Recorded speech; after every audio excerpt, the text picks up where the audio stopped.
Hi everyone, welcome to the Car Chat podcast. I'm Sam Moores, and with me today I have Michael Mallock. Hello. Hi there. Welcome. Thank you very much. Thanks for having me. Yeah, so can you tell me a little bit about sort of who you are and what you do? So I'm Michael Mallock. I'm CEO of RML Group, where we are today, and we're an automotive engineering business that was fully motorsport. Now we do all kinds of fun stuff. Yeah, so we are currently at RML Group, and we've done a little tour, a little whistle stop cruise around all of the sort of things that you do. Where did this journey start for you? How did you sort of get to here? So it's been quite a long journey that started before I was born, actually. So the Mallock family has been building and selling custom race cars since 1958. So started off with my grandfather. Okay. My father and uncle both raced. Ray, my father, who started this business, was world sports car champion and all kinds of stuff. So an amazing driver, brilliant engineer. I sort of fell into motorsport, funnily enough, because of that. Started kart racing when I was young, and then came into the business actually as an apprentice when I was 16. So I left school at 16 after GCSEs. Yeah. Because I was fortunate enough to be racing at the time. Nice. And combined my start of my race career with doing an apprenticeship here in the business. So doing everything from driving the van to repairing my race car when I crashed it, which Nice. is a good understanding. That I could see why you might be like, this school stuff seems pretty boring if you get to come and like hang out here and be doing racing and things like that. Driving race cars was a bit more fun. So then, fast forward, I guess, a few years, you were sort of working in all the different departments, trying different things? Yeah, literally went around every department, then left and just raced for many years, for about 10 years or so, and then came back into the business 13 or so years ago. Initially working on the sort of commercial side and did some fun projects that I kind of concepted. Nissan Juke R that we saw earlier was my first project, which was a really cool one to get stuck into. A few years on from that, I took over as CEO about 7 years ago, and the business has changed a lot. But there's a lot of interesting stuff, as you've seen, and we'll touch on. Okay, I want to dive back a little bit. But what sort of things were you racing? So initially, I was racing Mallocks. So my first, so we obviously had a few around us.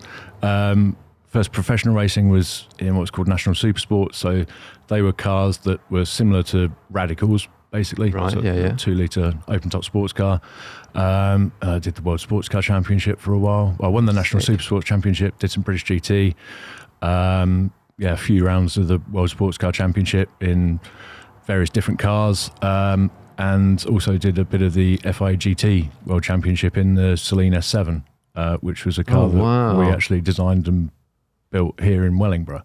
Oh, really? Yeah, which not many people know about. No, they're cool. That is such a sick car. I go to some of the Peter Auto events every now and then, and there's a guy, I can't remember what it's called. Apologies if you're listening. You're probably not. But he has a Celine, and I'd not really come across them.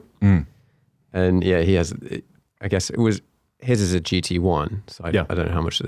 Were there other Celines? There was the road car and the race car, which was GT1 spec. So that picture up behind you, that's me. In front of my mate Darren Turner. Nice. So that was the road car was designed and developed here. We built the first batch, and then we did the race version as well. So getting to race that's at Spa 24 Hours, actually. That photo up there. That is so sick. Yeah.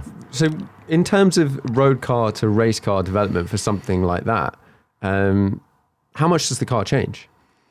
That was designed very much with race car intent off the bat. A lot of the programs that we've been best known for in motorsport over the last few years is based on production vehicles. So they will tend to look similar, from an outside, have similar surfaces, but they'll generally be pretty much entirely different, certainly on the underside. One of the few motorsport programs we're doing now is in GT4. So the car looks like a standard road car with Yeah. a wing and a splitter on the front, but the change to suspension, the whole brake system's different, the engine's different gearbox, entirely different electrical architecture. So they are a very different vehicle, but still quite cost effective, actually. Yeah. Because that series has developed a lot, hasn't it? You were saying earlier that you raced in sort of early GT4, where the cars at that point, do they almost just kind of have a wing on and that was off you went? Back in my day, they didn't even have wings. So the kind of end of my professional race career was in an Aston Martin in the European GT4 series, and that was a manual gearbox. It had just had ABS come in. There was no aero at all, with those. Right. Yeah. And they were really very simple cars, but now they're all paddle shift. They've all got a decent. Was that an advantage? That was an advantage, yeah. Yeah. I went through a few of them. Yeah, I had a few arguments with the brake system. I think 3 we went through. It's quite an expensive 2 years for the fun that was. Yeah. What was your favourite of the cars that you've raced? Well, that's a tricky one. Possibly for different reasons as well. There's the Celine is one of them, because that was one of the highlights of my racing career was 2 a.m. in the damp on new slicks at Spa, doing 190 mile an hour down the Kemmel Straight, going around the outside of people around Blanchimont. That is my standout stint for me when I was racing. Yeah. Post that, I've been fortunate enough to do a lot of incredible historic racing for people. So this image up here, that's me again at Spa. Another at Spa? Yeah, Spa again. That's in the Spa 6R, and that's in a Project 214 Aston Martin, which is owned by a private collector, and he's asked me to race that plenty of times. And nice. That's a lovely car as well. I've been very lucky to drive a lot of nice stuff. Yeah. Looking around, and that's a nice, sort of different ends of the spectrum. On my left, we've got the Celine, and then this Aston. Yeah. The Celine, I hear when I sort of look at something like that, just as I think when I possibly saw a road car at one point in time, I didn't expect it to necessarily, when you see the race car, kind of think that looks like it's going to be an absolute dog to drive. But I hear they were actually really good. Yeah, the race Obviously, car. you guys developed the race car was mega. The road car was a bit underdeveloped, to be honest. So it was handed back to Celine to do the end of the development. Never really ended up quite what it should have been. Funnily enough, I met one of our short wheelbase customers in the USA last year and went into his collection, and he had a cherry red twin turbo S7, nice. and that was actually the first road car I'd been in the vicinity of for 15 years or so, 20 years. They're cool things. How many did they make? I don't know. I'm not sure. Is it 20 or is it 100? I think it depends who you ask, whether it's the tax man or the salesman. Yeah. I think we built 6. Okay, that's the only bit I know. If you're about to buy one, there weren't very many. So you said when one of the first projects you were involved with was the Juke R. I remember when was that? That was 12 years ago. Okay, yeah, I remember seeing that thing first appear. I don't know whether it was at Goodwood or somewhere like that. And it's just one of those projects you look at and you go, what on earth is this? And then you see it drive, you're like, this is awesome. I don't know what it is, but it's awesome. How did that project come about? So that was one of those ideas that comes about between engineers and marketing people over a bottle or two of wine. It was a way to show that the Nissan Juke had four-wheel drive and active torque, and it was sporty and so on. And my suggestion that got me kicked under the table by our head of chassis was to try and shoehorn in the GTR powertrain. So Nissan marketing quite liked that. And we did the first one we did actually, or the proof of concept, because one of the big issues with the GTR, one of its big benefits but issues, is it's hugely complex. Right. It's at its time, it was so far ahead really of most other vehicles in terms of the electrical control and all the systems and how they interacted. So the big concern was, how will we be able to get into a GTR and make it work? So we actually made a short wheelbase GTR. Okay. We cut and shut a standard GTR, which looked about as bad as you can imagine, but it did the job, and we that proved that we could get in and we could tweak the systems enough for it to not realise that the wheelbase was a foot shorter. And when you take a GTR and you knock 2 foot out of it or whatever, is that? I presume that's not quite. You don't just cut it down the middle, remove some bits, and then reattach, because presumably that doesn't quite work. No, well, we did for that. That was purely driving around a proving ground. It was basically that simple. In the Juke R, it was a whole new body pan and so on. So it was proper in the cars, but the test hack was good fun. Did get some funny looks up at Millbrook. Yeah, I can imagine. And you presumably that first drive as well. Like, it's got all the systems and whatnot from a GTR, but just in a smaller chassis. I don't know, like in terms of the electronics and stuff, can it work out? Can it adapt with some help? Yeah. So that was the big challenge, really. Right. The physical engineering is relatively straightforward, but getting into the electronics and not realizing or fooling it so it doesn't know. But what it ended up was actually a really much more fun GTR that you could pitch in. You could do massive slides, literally backwards and get it to bring back because it was such a shorter wheelbase and a bit of weight out of it as well. So it had all the good bits of a GTR in terms of the blistering performance and the traction and whatnot, but if you wanted to, you could just Scandi flick it and do. And was it quite spiky or not? One of the customer cars I drove with 1800 horsepower was quite spiky. That was one of our customers in the Middle East, and they bought 2. Yeah.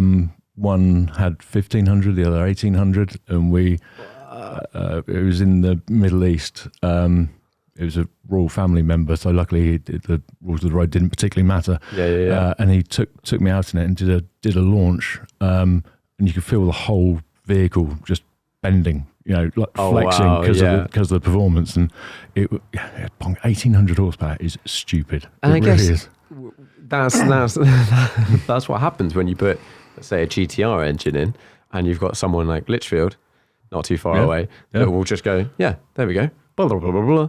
Change some stuff, blah, blah, blah. Yeah, and Litchfield is one of the people we work with. Getting it to work, because funnily enough, the Mallock link with Skyline goes back. So my father started importing them in the 90s. Oh, okay. Because of the link we had. So in 89 and 90, we ran one of the Nissan Le Mans programs. Right. I had the link with them, and then through, I think, 91 and 92, was it the 32? The R32, I think.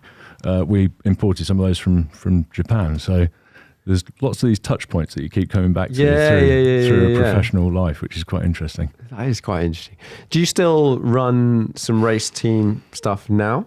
No, we have. So when I took over, we were about 90% motorsport in what we were doing. Yeah. That was predominantly world touring cars, bit of BTCC and some other sort of other stuff. Now motorsport is about 10% of our revenue. Okay. So we've got the GT4 program where we're supporting Lotus with that. We still supply all the standard components for the British Touring Car Championship. So all of the BTCC cars have the same front and rear subframes, suspension, uprights, steering rack, and we supply all of those. So that's a way to bring the cost down in the championship. Aside from that, not much motorsport at all. So the rest of the projects that we're doing, they're sort of either high performance engineering, whether that's in battery design or something like that, or continuation vehicles, or the super luxury market with our short wheelbase. So many different kind of avenues. Yeah. With the touring cars, how does that sort of situation come about, and how do you end up doing all of the standard supply and making parts and stuff? Like, what is that process? So that was the idea was Toka's idea, and we were actually the second supplier. So initially, for about the first 4 years, all the standardized components were supplied by another company. Yeah. We were asked to tender for it, make some improvements, just bring the quality up a bit and make some engineering changes. And I think we're now in year 8 or so of our supply. Yeah. Because once it's there and it's done, it's a cost-effective way for the teams to either run at events or build new cars. So when they build a new car, they can either take some of those standardized components off and reuse them, or they ring us and order a batch of components and build them into their own shell. Interesting. And how often does the spec, these base components change in a series? Is it like every 5 years or something? I think it was a 5-year kind of rolling arrangement. So it got to the end of our first 5 years and there was no reason to change. There have been some slight tweaks over the years. I think they changed the tyre spec a few years ago and that put some different loading through. Okay. But it's really minutiae stuff. Yeah, and I guess fundamentally they probably don't necessarily want the cars to necessarily get faster over time from now. Do they really? Or not really. If something's good, if it ain't broke. They have introduced hybrid this year, which has been quite a big change. Yeah. That's the fundamental spec change to the championship. But other than that, it's good, reliable, straightforward stuff, and the organisation want to make it as cost effective as possible for all the competitors. So why bring out new stuff? You were saying as we were walking around that even though there's more spec parts and whatnot to try and make it more cost effective, that's not necessarily worked. Why is that not necessarily the case? Well, I think when these new regulations first came out, the intention was that though it was going to be sub 100k to build a car. Engineers get in the way of that, don't they? Really? So the spec parts cost what they cost. Yeah. But I think they ended up being about the same price as a Super 2000 spec car as they were at the time. The benefit now is 7, 12, wherever we are years on, it's the same fundamental bits. So those bits are in the market. There's not new cars being developed every year by different manufacturers and so on. Yeah. So that it brings the entry ticket down basically. Yeah. And I imagine race teams being race teams, they're like, well, you fixed that. So we're just going to take the rest of our budget and put it into the bits that are not fixed. Yeah. Yep, that's how it works, isn't it? Yeah. One of the things that we saw when we were wandering around was the Delta Wing zero emission on demand. Yes, the Nissan ZEOD RC. Yeah. Were you involved in the original Delta Wing? So in the Delta, so there's 2 projects. First is the Delta Wing, which Nissan came on board with, and we were engaged to first of all do some simulation to make sure that the vehicle didn't fall over when you turned right. I remember that was the thing, wasn't it? It was like it's just going to roll over. Well, you've seen Mr. Bean, yeah? Yeah, exactly. The Robin Reliant. Exactly. Yeah. So that was the concern. So we did the simulation, we proved out the concept. We were then asked to supply an engine, so it's 1.6 direct injection turbo, hugely efficient, very relatively lightweight. And then we ended up taking on the supporting with the whole engineering, the build of the cars, and the running at Le Mans and post Le Mans. And that was a great program for Nissan and for us, because it was the star of Le Mans. I remember it got fired off coming out the Porsche curves by one of the Toyotas. Yeah. And there are all these cartoons of the other drivers, lassoing the Toyota driver and whatnot. And it worked brilliantly. And that was a great period for us and Nissan of doing all kinds of stuff. So it started with our relationship goes back yonks, as I mentioned, but we did Juke R, we did the Delta Wing, and then from there we span off into all kinds of other crazy PR cars. So we did a partnership with Ministry of Sound, and we did the Juke boxes. See okay. That? Yeah. And that had basically it was two cars. You could press a button, the boots would open, and they had I forget what the power of the sound system was, but it was the same spec stuff that they're from the supplier who put the sound systems into the club, into Ministry. Right. Yeah. And they would come out, and we did pop-up parties. Anyway, it was proper. So we tested it in the yard. So we're sort of round a corner here in my office, and 150 meters away from the yard where the trucks are, 200 meters, and it was shaking the glass in my window when we tested it. I mean, it was mega. We did a pop-up party in the square at Le Mans, the year of Delta Wing, and we had some of the Ministry of Sound DJs there, and we ended up with the police sort of pushing everything off when it got to about midnight because it was there in the pouring rain. But it was cool. We did lots of fun things like that. It was a great patch when Nissan wanted to show that they were fun and doing fun stuff, and between us we did some really cool stuff. And that is so, like, those sorts of things really stick in people's minds. Like, you see all sort of marketing ideas that people come up with, and like some just absolutely like win, and some you have no idea. When you're, you don't have to talk about the specific ones, but if a manufacturer comes to you and says, we want to make a crazy kind of, let's say, Juke R type, project. We're going to take a kind of mundane car, but we want to do something badass with it. I know there was an MG recently. Yes. Similar sort of thing. Yeah. Let's say I came to you and I'm like, I've got this car. Can you make something insane? What sort of budgets? And I guess it's how long a piece of string, but get thrown at these sorts of things. If I came to you now and said, make me something based on, I don't know, my E-Class that I've driven here, but I want it to be mad and it to be excel at Goodwood, what sort of numbers are you going to come back to me with? I can't. It's so hard. We've done things that range from, low six figures into projects that cost tens of millions. Yeah. And it is all dependent on what it is. But I really enjoy those kind of fun things, and so does the team as well. So we've got an amazing engineering team here who have developed some of the most incredible vehicles, whether that's on track or on road. Yeah, most of which we can't talk about, which is frustrating. But what really gets sort of the sparkle in the eyes is the quick turnaround. Right, we've got to do this. It's going to do this. What? It's doing what? And it's those fun things that keep the team, really sort of pumped up. And you see the energy when, particularly if it's for a Goodwood or something like that, because you've got a hard stop. Yeah. It's like back when we were racing. Qualifying doesn't move. The rollout, the first event with a car, it has to be that day. The MG program is a good example of that. So that was Goodwood, which was 2 weeks ago. Yeah, that was the EX4 concept which was inspired by the 6R4. Yeah. So that was designed styling wise by the SAIC design team over here. So MG's in-house design team, and we worked really closely with them to come up with something that looked absolutely bonkers. It's brilliant. I was blown away when I saw it. It really did look ace.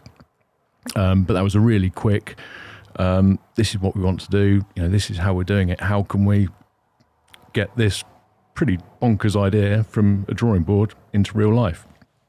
And the team did a mega job and turned it, And what sort of timeline do you have on that sort of thing? Do you get a year? Or I imagine most of these things... a year would be lovely. Yeah, they never are. It's always like, we've got 4 weeks. Yeah. Could you just? Timelines are never what you hope them to be. But Juke R, again, going back to that. So the first Juke R, from concept to having the first car shown at an event in Spain, was 14 weeks. Oof. Which is, horrendous. And it's one of those things where I walk around with potential customers and say, this will take 14 weeks, and get slapped by an engineer because, that's 14 weeks. That's a lot of pizza and late nights. But then something like the electric hypercar that we made for a Chinese manufacturer about 7 years ago or so, that was 14 months from first concept, drawing it in this office on a sketchboard, to it setting the electric record around the Nürburgring, which is still a very short timescale. That is, like, in terms of, let's say, a normal manufacturer, that could be 4 years. Yeah. I presume that's why people come to you, because someone, whoever, Nissan has the ability, if they wanted to make these things. But why do they come, why do they come to you? So the reason people come to us is we are not an OEM, so we're not sort of constrained by some of the process. Okay. So, there's all the quantifiable bits of being very good at engineering and manufacturing stuff extremely well to very high quality, but it's the kind of intangibles of, right, we need to do this. This is how we'll do it, and a bit of lateral thinking. But we're 160 people overall in the business.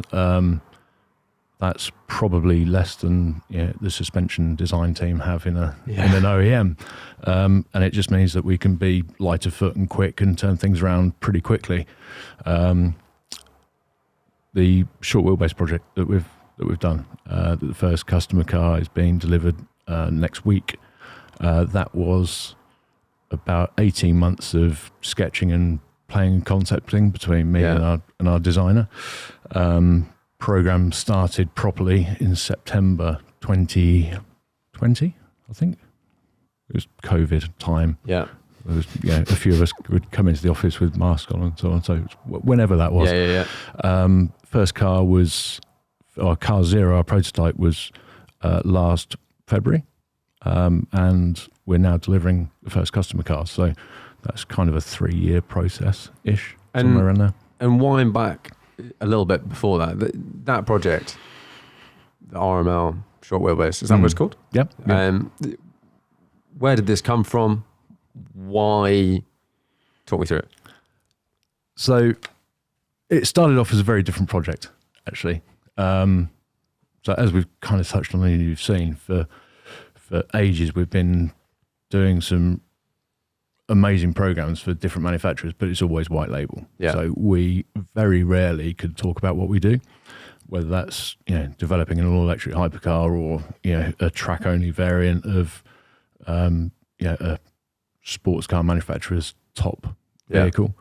So I wanted to do a couple of things. One was have something that we could talk about and showcase a bit of our capability. Yeah, because it's it's a great marketing tool, because a lot of people don't know what the business does. Yeah.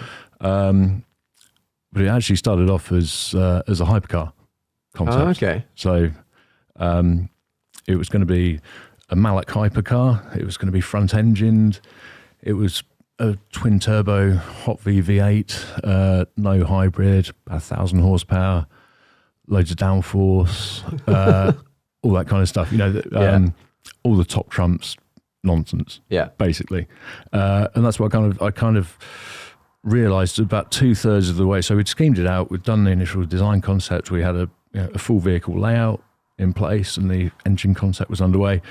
And I'd raised about 2/3 of the money, which is tens of millions of pounds to develop something like this. So it's going to be a kind of Koenigsegg Pagani type competitor. Right. But then I sort of realised that I didn't actually want to do that. The whole point of the short wheelbase and what it turned into is something that you can enjoy driving at normal speeds. So, in a Volkswagen Golf now, I can drive, if I chose to, I could drive from here to Sywell Airport, which is 2 miles away, and not drop under 80 miles an hour. Yeah. Because cars nowadays are just so capable. Do it all, yeah. So I thought, I don't want to do that. I don't want to build a car that you need a GP circuit to be able to enjoy. I want to have something that kind of celebrates the purity of driving, which has kind of gone away recently. The last few years. I got the F80 M3 a few years ago.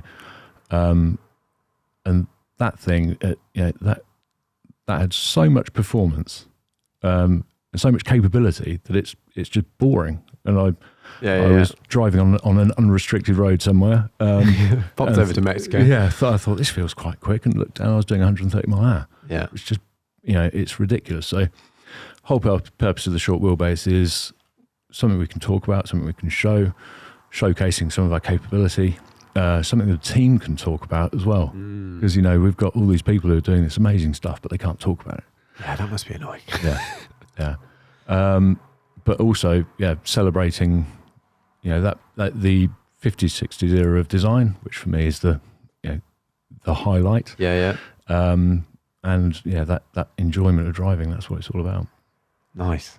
So you said you secured funding for this hypercar project. Is that by approaching customers? We did give it back. Okay. But is that by approaching customers, or Is that a mix of investors in RML and whatever? It's a mixture. So we've got we know a good client base of these kind of super luxury products because we supply a lot of them. And it was mainly through, the potential customers and people wanting to have a bit of a pretty exciting project. Yeah. And that's how we funded Short Wheelbase as well. So, that was a lesser investment, but it's still many, many millions of pounds. And we brought in an external partner on that, who's someone who has got every car there is, loved the concept, wanted to actually have a bit more than just a car. So they wanted to be part of the journey and define what it is and so on and so on. That's in terms of like, when I look at, let's just say you've got lots of money. When you go, the journey seems to be like, okay, you order a conventional car from an OEM. Maybe you're a BMW M3 or something. You're like, I get to choose X, Y, Z. That was kind of fun, but then the car turns up and you didn't really not that involved. Then you go, maybe you order something from Porsche or Ferrari and you get to do the Taylor program and it gets a bit more involved.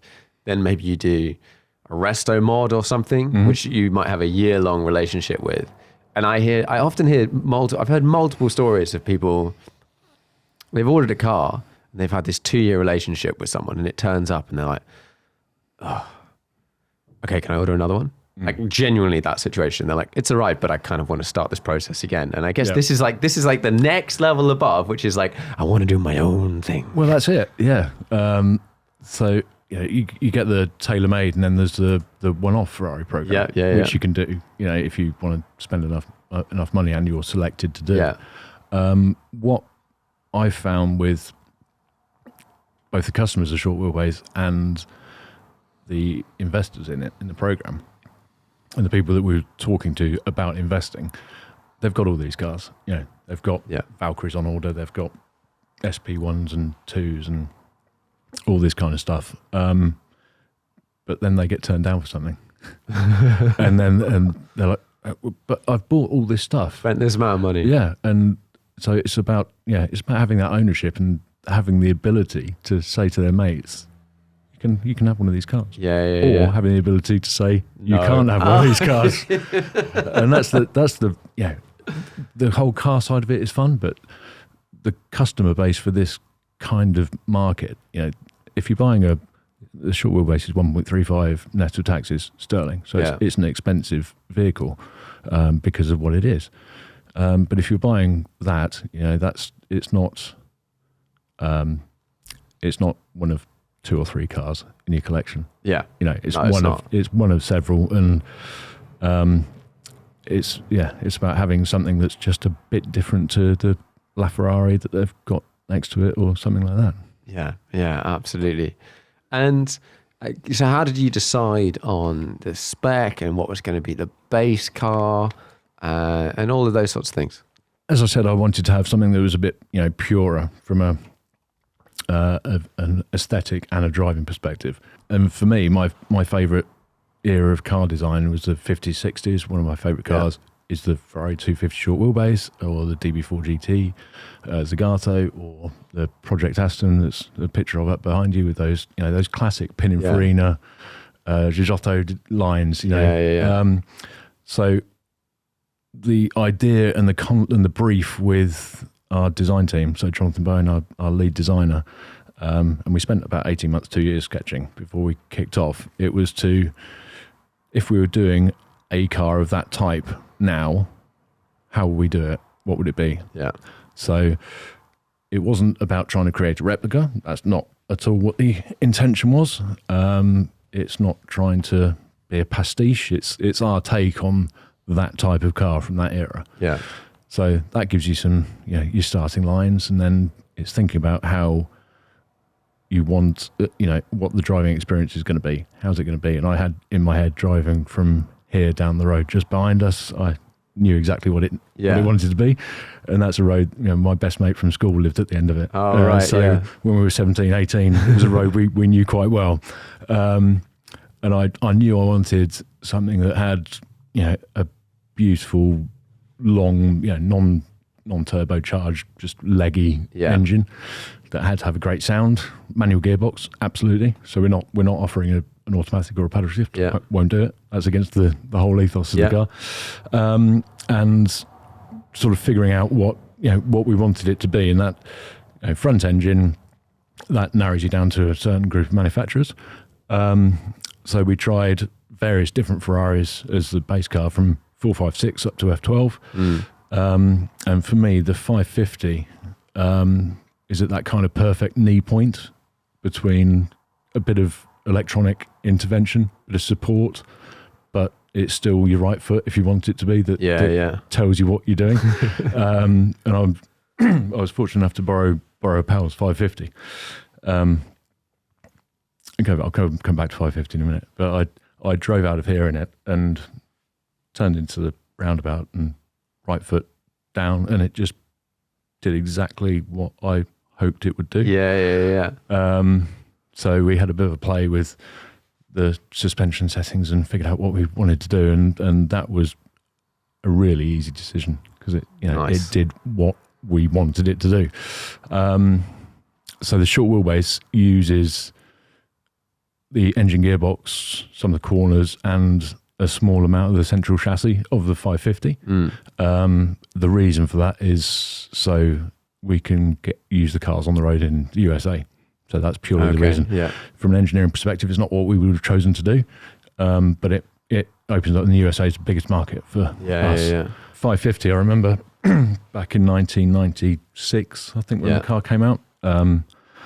Our business partner in RML at the time, in Curie Cost, Hugh McCaig, he came to our house in, I think it was silver with, I think, red interior 550. I thought, that is the most beautiful car. They are so cool. Absolutely awesome. So using them now as a donor is slightly painful. But, most of the cars that we're using as donors are sitting, not being used. Yeah. It's, some people say it's heresy to be ripping up 550s, but, if something's sitting there and it's, it's in the back of a garage, covered in dust. How many are you going to make as well? 30. Yeah, it's like, it doesn't matter, does it? No. Do you try and get ones that have been like, does the customer generally come and go, I've had a 550 that actually, let's start with, or they bought a 550 and you're like, just get a kind of crappy one, or how does that work? We've got a pretty detailed spec of what it needs to be. Okay. It doesn't need a nice interior or nice bodywork. Yeah. It's not. It wouldn't be. So our pricing includes a donor car, so we will source a donor car. The amount that 550s have gone up in the last 3 years, particularly in the USA, has not helped the business case. But there we go.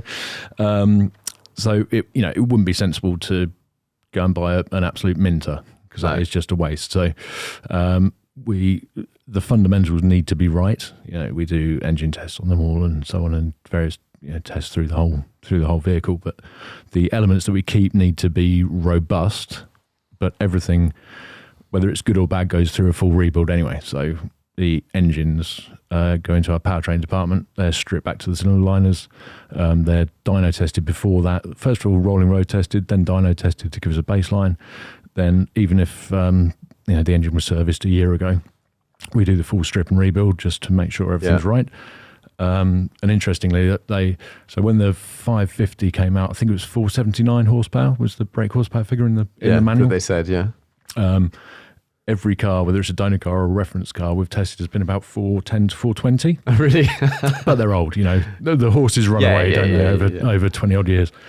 The rebuilt ones are all between 470 and 475. So that's probably the closest I've ever been to that figure. That number. And that's plenty power-wise, actually. Funnily enough, when we did the first media tests back in February, March last year, it was actually only getting 3/4 throttle. Oh, really? And no one noticed, which was a relief. But it's because it's that pared back, enjoyable driving experience. It's not. It's not just flat out. So it felt fast, even only getting that, which was that's a good one. Yeah. And did you know at the time that it was only 3/4 throttle? I thought it was half. Yeah. Okay. But we were a bit committed at that point. Yeah. No, but it was fine.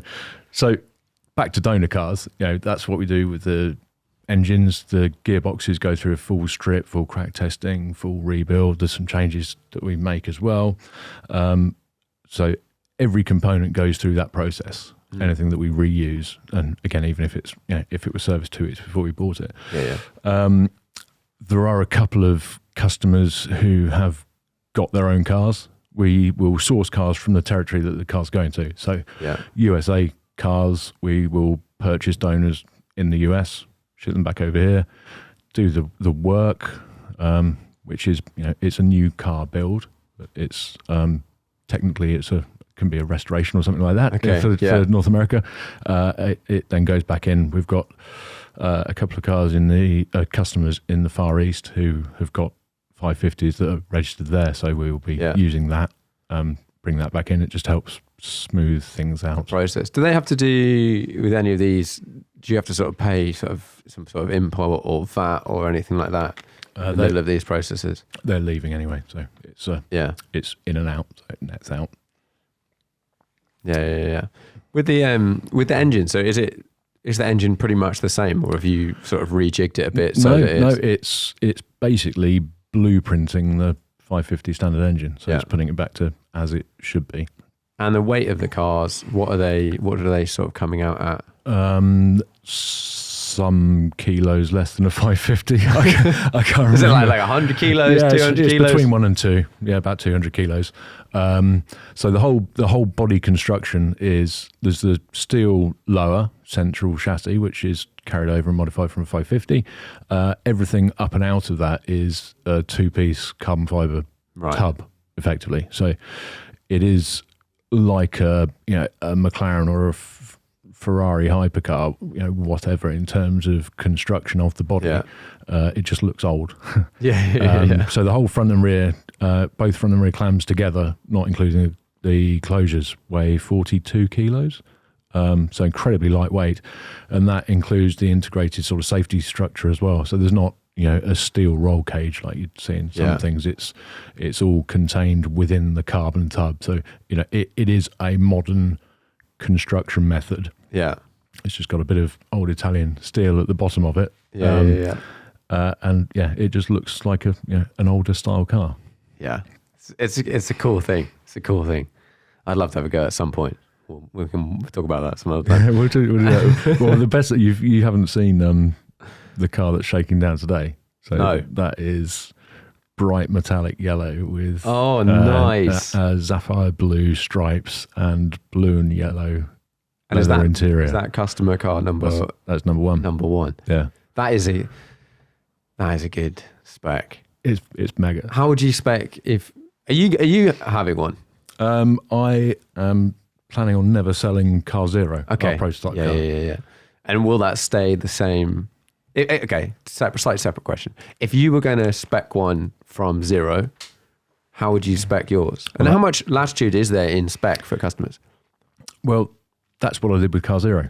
So Car Zero was my spec, So that's our take on Tour de France Blue. It's actually being registered as Mallock Blue now. So we did 17 different versions in our paint shop here, coming up with exactly the right mix. And so it looks fairly TDF-ish, but then you get it in light and it's got the deepest pop. It just looks awesome. So the paint shop guys did that here, and that's being registered. And actually, one of our customers is using Mallock Blue on their, I think it's a Bugatti Bolide and a Bentley something as well. So that's cool. We've had to give them samples of Mallock Blue, and that's because they want it to match their short wheelbase. Nice. Which is cool. That would be cool, getting them all together. I'm sure that'll happen at some point. No, that's the plan. So that's blue over tan, basically, is the spec of short wheelbase Car Zero. So that's our prototype. That's the test hack, if you like. That's a proof of concept, which is directionally it's the same spec as a customer car, but the customer cars the customer specification vehicle is so far ahead of Car Zero, just in terms of all the elements that make a car what a car needs to be. So, the fit and finish, the door shuts, all the touch points. Everything is bespoke on the interior, for example. But the prototype car, it's going to be roughly like this, and using the right materials, but just not quite right. So the refinement on the production spec cars is mega. Which means I'm going to have to spend a fortune uplifting car zero to get it up to where it is, because it's actually now almost damaging because it's so far off. Exactly, yeah. But it's been quite fun doing that speccing process with the guys, with the customers. Yeah. And it varies from, one of the cars, the car 3, the grey one that you saw. Mm-hmm. That was one phone call, and he said, I want it to look like the one in the brochure. That's it, which was dark grey, red and black leather interior, bright chrome. The yellow one, we went through 7 or 8 different yellows, same number of blues, all the different leather options, and that was actually outside of our standard offering of leathers, and coming up with that. Then we wanted to do stitching for the Mallock shield in the headrest in a contrast stitch, and an additional stripe on the centre console and all that kind of thing. Because we're building 30 cars, and because it's they're hand built still. We can be pretty much entirely flexible. We offer a standard offering of leathers. There's 20 or so that they can choose from, but if they want to go outside that, that's fine. We've got 3 sort of chrome finishing options, which is a bright chrome, kind of a satin chrome called Noble Chrome, and black as well. Colours is any colour that you want. Because we do all the paint in house, we mix it all up, so we'll do various different samples. And it's been quite fun going through that process with some of the customers, and the variants, it goes from, yes, I'll have that, to one of the cars actually went through paint, and then he spent 2 months deciding if he did actually want that colour. Fair. So yeah, it's a fun process. And I mean, car 1, I wasn't sold when it was the first. I was like, no, really, really metallic yellow and blue stripes. Yeah, let's do that. And blue and yellow interior. But I mean, it looks mega. It was going to have rose gold metalwork at one point, but it's fortunately not, because I think that may have been a step too far. These things are so tricky though, because if you'd asked me to spec a car maybe 3 years ago, I think it would have come out very much like yours. Like a dark blue, tan. I would have been ummed and ahed about the specific type of blue, because maybe this is the sort you tell me that goes through your head. When I might look at like TDF and go, well, I quite like TDF, but like it's not that blue when you actually look at it. It can be really dark. So like then you go down the wormhole of what exact paint, and you're like, well, that gets tricky. Yeah, like I want a grey car. Yeah. Right. Which grey? Which grey? which one of the hundreds of greys would you like? Yeah. But then you get like, I imagine your customers are definitely in this category. They've spec'd a lot of cars. They own a lot of cars. So they've probably done, if it was me, I've done 4 navy tan cars. I might have done a green tan car. And then you're like, right, okay, now we need to start mixing this up, because I can't have them all the same. So then you kind of go, my brain can't compute the specs that people come up with, because I'm just like, well, obviously that looks horrific. And then it turns up and you're like, I mean, I didn't think that version of pink with that whatever yellow interior or whatever it is, I didn't think it would look good, but I kind of like it. It works. It's kind of cool. Well, I think what tends to happen, with us and with other people. So our speccing process is, we've got what we call the lookbook, which is a big square book over there. Yeah. That's got 10 different versions of the car in different specs, just to give some inspiration. Different stripes, all that kind of stuff, different interior, some full Alcantara interior, from some leather.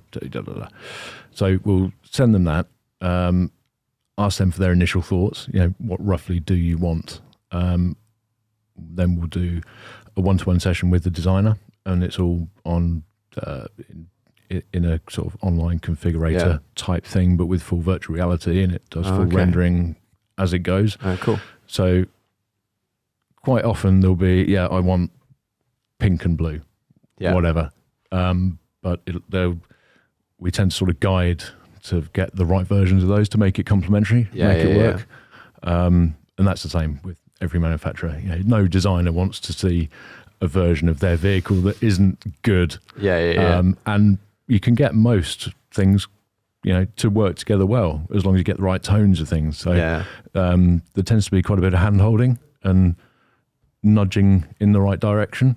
And you can, some of the craziest combinations that you think of do actually turn out looking really good. And that's just because it's the right tweaks and the right versions of those little bits. Yeah, exactly. Like having someone whose eye is like spot on for getting combinations right, and having unlimited choice is a nice idea.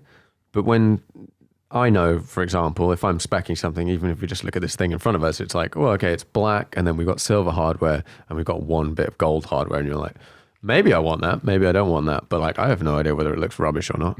And then someone might be able to go, yeah, probably don't mix those two or something, or oh, what about this? Yeah, and you just adjust the hues of the different things, and they get a bit closer, and you're like, oh yeah, okay. I'm quite boring when it comes to my specs. I think all the cars I've had over the last few years have just had all black interiors. Right. Black. But that's mainly because of kids. Actually, yes, kids and a dog. It's clean. Leather hides it well. Yeah. You guys have done some sort of continuation series for some manufacturers. Yeah.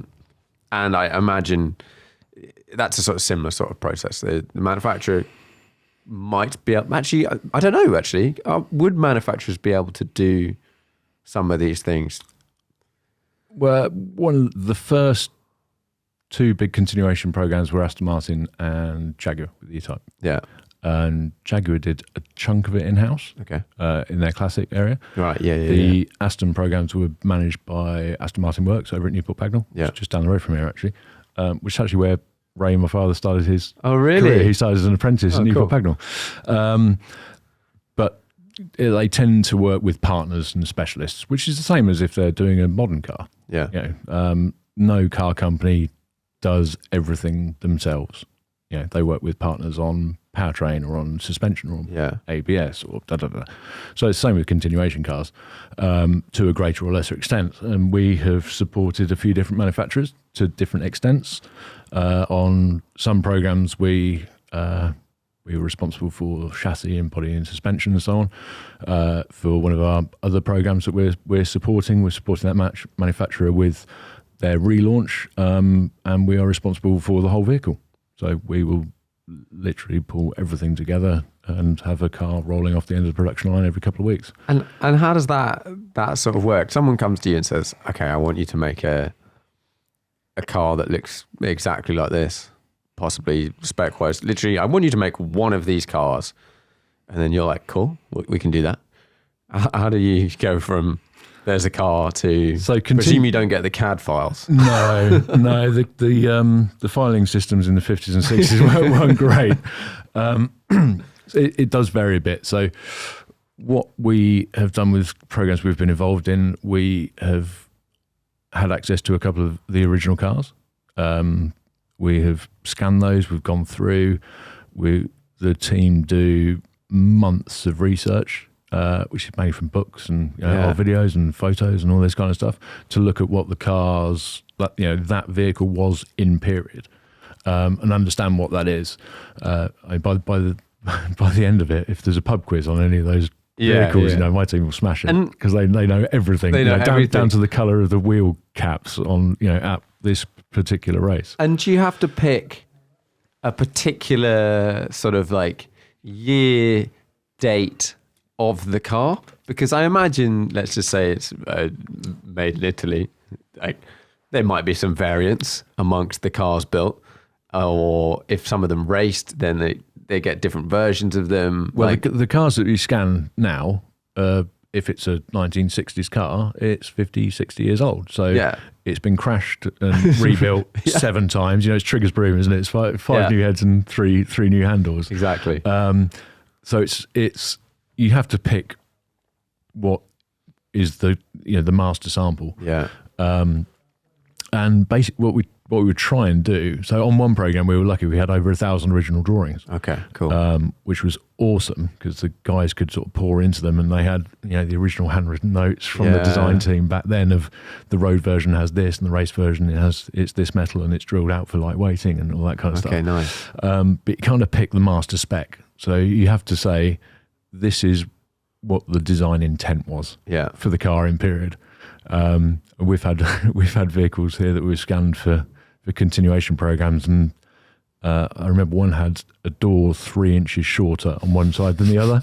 There was up to 2 inches in difference of suspension points. Oh wow! Because they've been crashed, or they've been put together on a Friday afternoon by a tipsy Italian or something in 1958 or whatever it is. So it's picking that master spec and defining what it is, but then making it for modern times. So you can't sell a car nowadays that has a fiberglass body and no roll cage, for example. It's just you can't do that. It would be inappropriate to do so. Or a car that has fuel tanks in the seals in aluminium boxes.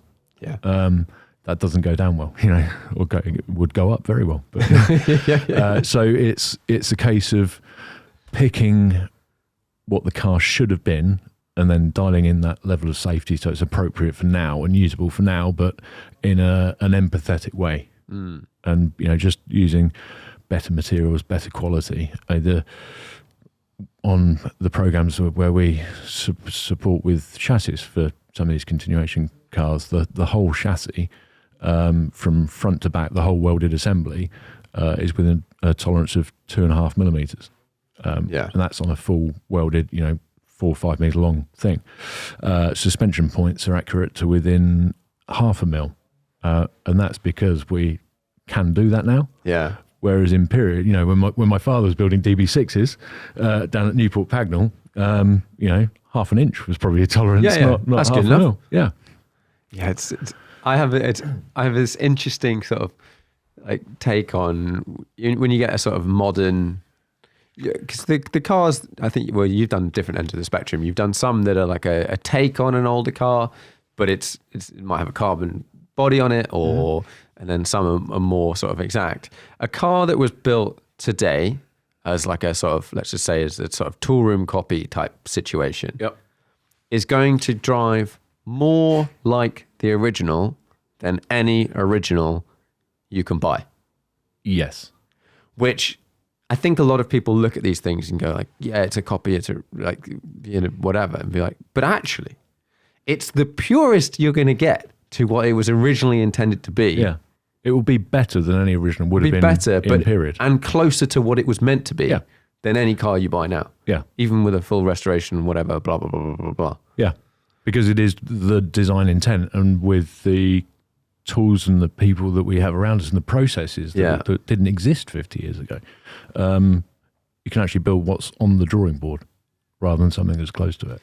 And then you've got the flip side of it, and you can go, it doesn't have the actual history of like, this was driven by so-and-so and crashed by so-and-so, and you know what it's like to drive with your hands slightly adjusted to go in a straight line. So you've been involved in a lot, you do a lot of EV stuff now. Yeah. What sort of project type things are you involved in that space? So that's one of the areas we've really invested in a lot over the last decade, pretty much. So our first hybrid program was the Nissan ZEOD, we mentioned earlier, which was the first car to do an electric lap of Le Mans. So it did a full lap at the same speed as same lap time as a GTE car, did 300 kilometers an hour in a straight line. Back then the battery that was in that was about 150 kilos, and it had the same amount of energy as about 3 and a bit kilos of unleaded. So things have moved on a bit. Lots, yes. And we have supported various manufacturers with either concepting of new batteries that might be coming into production in a few years' time. Or we've done a full EV hypercar for a manufacturer, and we built 16 versions of that and a load of spare batteries as well. We're supporting a customer at the moment, which is going to be the highest performance battery that you can purchase anywhere. It's basically a Formula One specification battery in terms of the capability and the output. But at the other end of the scale, we do off-highway batteries as well, and things for not actually even vehicles, because the battery construction and so on is the same whether it's going into a £3 million hypercar or a automated dolly that's used for testing various systems. So we started getting into EV we started getting into batteries because we couldn't find a supplier who could do what we wanted. Right, yeah. It's a niche business, very much. The fundamentals are really simple. It's a battery cell, you stitch them together, you stick those two bits together, and then you got a battery. But as with all these things, it's the detail of the integration, how it all works, that makes them either really good or just average. And there hasn't been, certainly for the period where we started off, there isn't another supplier who can do low volume special batteries. You've got the gigafactories at one end, and JLR are building theirs down in Somerset or wherever it is. But that, for a low volume manufacturer or a sports car manufacturer, isn't going to come up with the batteries that they need to fit their purposes. So for doing electric Range Rovers, it'll pump those out all day. There's a factory up in Sunderland where they do the Nissan batteries for the Leaf and et cetera, et cetera. But if you want to build, or if you're a manufacturer building a £200,000 hybrid supercar, there isn't really a good provider there, or there hasn't been. So that's why we've invested so heavily, and that's where our niche is. It's in the lower volume, higher value product, where it's a higher value sales price, so you can afford a bit more spend, and that's where we fit in. So we're supporting lots of different people for that, and the intention is we've got a kind of investment roadmap to put us as I want us to be the key go-to supplier for those people, for the low volume manufacturers. There's regulation coming as well that a certain amount of your vehicle needs to be locally sourced as well. Yeah, which is a problem for BEVs. Yeah, so I want to solve that problem. That's the intention. That's what we've got a roadmap to do. The guys have got some amazing routes to getting a high-end battery, but still hitting the price point that it can go into. Right. Yeah, so it's quite cool, quite exciting. And what sort of things have changed in versus these a battery you're making for a bespoke, low production type situation with a lot more, you can put a lot more money into it versus, I don't know, your standard sort of, let's say, Tesla battery versus the sort of things you might put into, whatever. So, a high end. So the basics are the same. Most of the batteries nowadays tend to be the cylindrical ones. So 21700 or so. It's like a big AA battery. Yeah. The ones that Tesla and other manufacturers are using now are more like the big, is it D batteries? They're like fatter, shorter ones. So they're moving into that, but it's the same basic idea. We've done batteries with pouch cells, which some people still use as well, which is, it's like a big DVD case sort of thing with tabs at the top. Or there's prismatic, which is like a video box. You remember that? VHSs? Yeah. So that box, so they're like that. But most people are the cylindrical cells now. The big variance tends to be the cell chemistry, really. Yeah. And that's what drives the cost of a lot of the cell changes, or the changes in cells, and which drives the change in the battery. So in a BEV battery, you've got thousands of cells. Yeah. If you're an OEM, you're paying, cents, sub $1 for each of those cells. Yeah. At our level, it's a struggle to get sub $5 for a cell, just because of volume and supply issues. And is that a similar cell? It's similar, yeah. At the other end of the scale, the cells in the battery that you saw earlier, each of those cells are over £100. Each cell. And what can they do that the others can't? They can pump out a load more energy or power a lot quicker. So that battery system is up to 200C discharge, which is where Formula One is and has been, and that's about a factor of 20 or so better than what's in a road car. And that's how quickly you can put power in and take power out. And get it out, yeah. And does that mean a battery like that, you plug it in, we're not going to see 1500 volt chargers because that's just insane. So in terms of the charging, I guess you're going to max out at whatever charger. It's the discharge that's fine. Well, and to an extent, any regenerative charging as well, of course, but that's lesser. So it's more about the outflow, you can chuck which of course is the important bit. Significant amounts of power. Yeah, exactly that. Yeah. And then I guess actually also it must have some charging benefits because if it can take power at whatever, let's just say 100%, but your 350 volt charger is kilowatt charger, is 35% of the max. Yeah. You're going to be able to put in that at 350 until it's full-ish. That's if you find a 350 that's working and working at that level. I mean, that for me is the issue with BEVs going forward. It's the whole infrastructure thing. That's the big challenge. Do you see? Yeah, how do you see, and from your perspective of being involved in different parts of it, and I know lots of high end, you've got a BEV that's your daily. How do you sort of see this going in different solutions? I think batteries are part of the solution, but not the whole solution. I've got a BEV, I've got a Taycan, which is an amazing car. Yeah. Brilliant car, love it. I've also got an X5 to drive to our place down in Devon because the Taycan won't get there. And so BEVs are incredible, but there's the cost of manufacture. Then you get into the whole pre-manufacture and the ethics of where some of the materials are coming from and what's the end of life stuff and all that kind of thing. But from a pure use perspective, I still get nervous when I get under 100 miles on the range, which is bonkers. Because in my the SUV I've got we've got a 911 as well, which is cool. Is that yours outside? Yes, yeah, nice. Yeah, again, silly, far too fast. Ridiculous that anyone's allowed to buy it. But separate thing. But in that, I'll happily drive around with less than 10 miles range. Yeah. But in a BEV, it's amazing the range anxiety that even when it's completely irrational. And then you get into, we were on holiday in Devon last week with the family and came back. We went in our diesel SUV. Yeah. And when we stopped at the service station, every charger was full and there was a queue.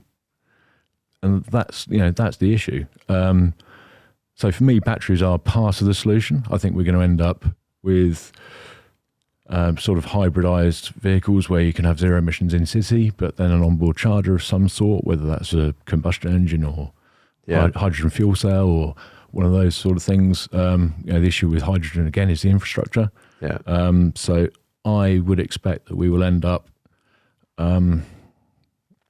with sort of series hybrid vehicles with synthetic fuel of some sort. That would be my guess, because the infrastructure is already there. We've got millions of petrol stations around the world with these big tanks under the forecourt, which you can pour liquid into, and whether it's petrol or it's a synthesized petrol. That's my view. I mean, I'm wrong, of course, because you're always wrong on any of these when you're looking 20 years into the future. You see how it pans out. Yeah. I have a small EV, and I did not drive that here today. I could have actually, but I didn't, space-wise. I love charging at home. I like having a full tank. The range is not massive. On mine E2A, it's like probably about 150 miles. Mm-hmm. But just literally, I get in that car and it's full pretty much any time I get in it. I never go to a petrol station. I quite enjoy that. I haven't got a drive. So do you charge here? I charge here, yeah. So I've got a garage, but it's about 3 inches too long to fit in the garage. So yeah, it was quite a bit of a leap really to do that, because I don't have a drive in front of my house. I park on the street. It wouldn't be appropriate to run a cable across the path, But there's a public charger 3 streets back from my house. Okay. So that's my fallback that I go there. But when I was walking, when the onboard charger failed in January, and I was walking dear. back in the rain, albeit for 2 minutes, but in the sleet, that takes the shine off that. That's not the optimum solution. What's interesting is I found myself driving differently in everything on the road now. Yeah. Much more sensitive to throttle inputs and all that kind of stuff. I've always been quite a good driver, because that's what I do.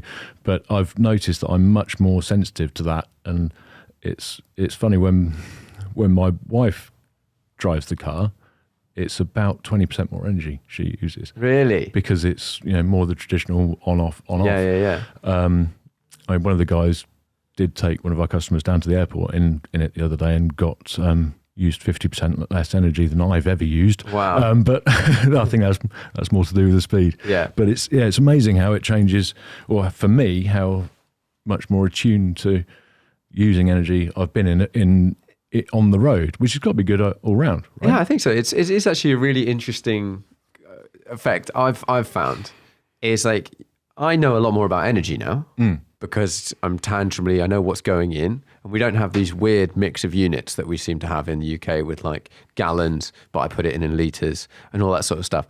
So you don't really you're using less or more, but in an EV, because they're so efficient, if you're driving inefficiently, you knock off so much range.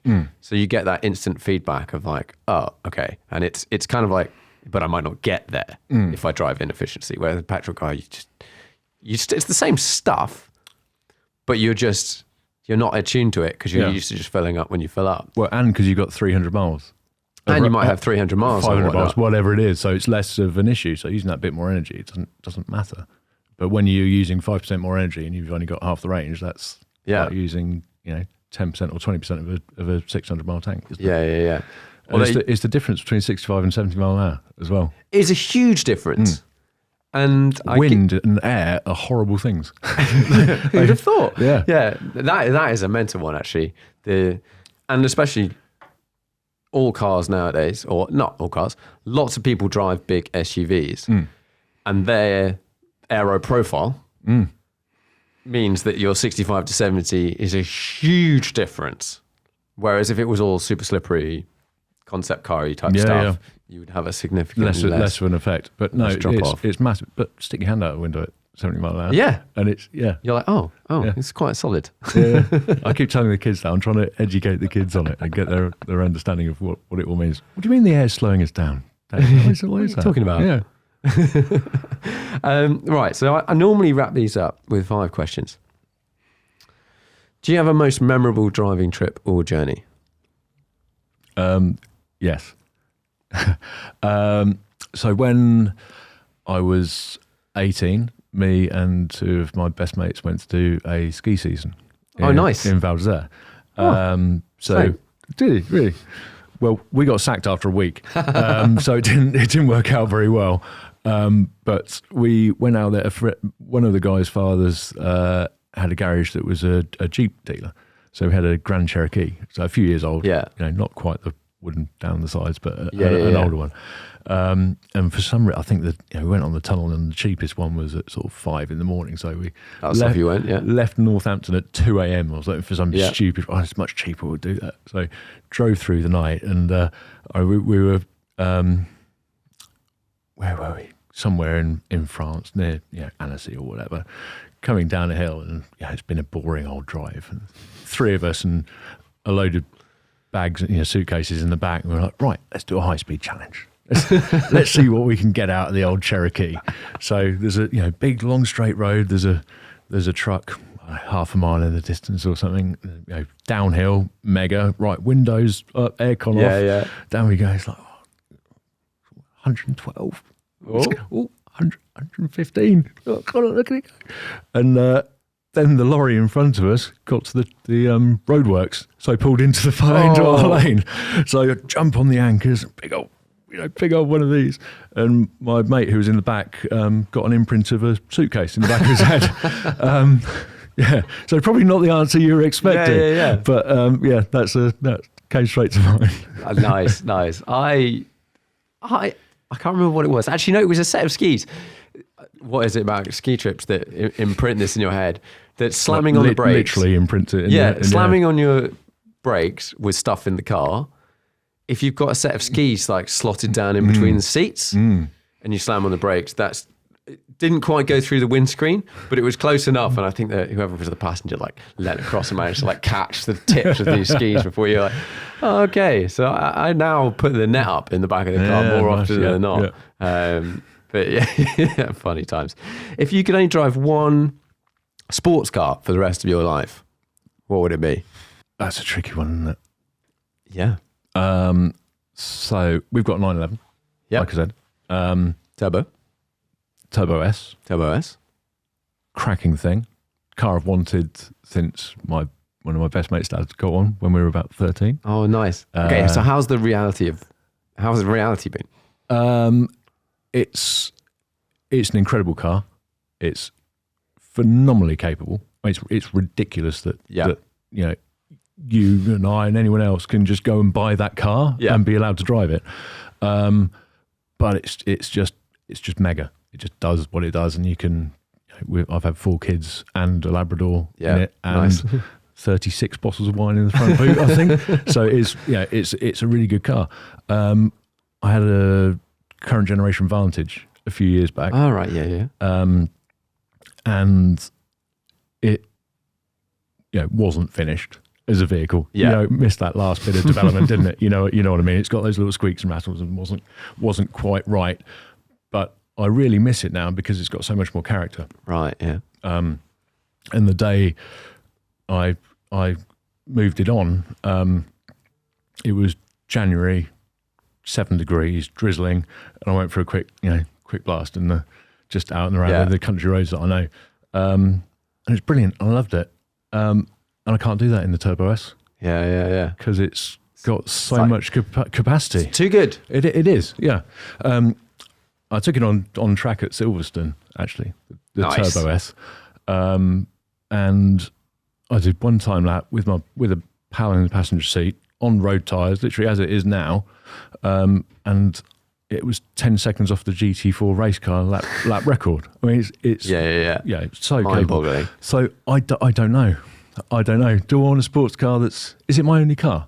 This is Or only sports car? You've got like a banger on the side that you can chuck luggage in and whatever. Yeah, I might go Vantage.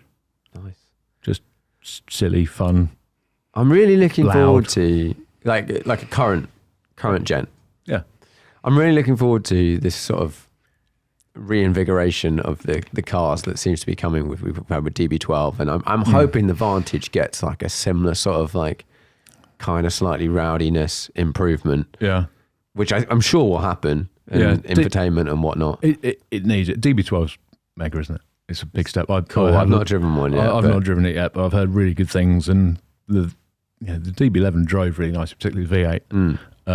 The V12 had too much suspension movement, and you could feel it sort of doing like that. You've got a load of basically torque steer almost when you got on the gas. But yeah, I had a look at the DB12 the other day. I was in New York and walked past. They've got a new Q thing in New York on. And it's really nice. It's got infotainment that does actually look like it works and so on. Because that's the bit that's been missing for Aston for the last 15 years or so. 20 years. You look in a DBS, and a friend of mine had a DBS Volante for like a week. He was writing an article or whatever. And I think at the time I had an 812, around about that time. And like you put the two next to each other, and like the DBS is a sick looking car. Yeah. And on paper, you're like, it's cool. And then you get in the interior, and you're like, no. This is not the same category as what the Ferrari interior was at the time. Yeah. And it feels like with the DB12, it's there. It's like, oh yeah, cool, great. Yeah. Now we can sort of stop talking about the infotainment and whatnot. Yeah, absolutely agree. Although, at least it hasn't got those funny haptic buttons everywhere. Oh. Yeah. Ferrari's gone too far. Everyone's gone too far on that. Well, this is part, on short wheelbase. This is part of what I wanted to do is so everything has an actual button. Yes. That does something. It's got a 7-inch screen. If you press a button, a glass and an aluminium button, it comes up out the dash. Okay. It's got Apple CarPlay. It's got reversing camera. Yeah. It's got all your touchscreen stuff on there, but if you don't want that, that's not there. But not also the way the Vantage and maybe like a Cayenne has of like 4,000 buttons. Yeah. I think it's about 8 we've got down in the centre. So That sounds like a good amount. What do you think is the most undervalued car at the moment? What should be worth more?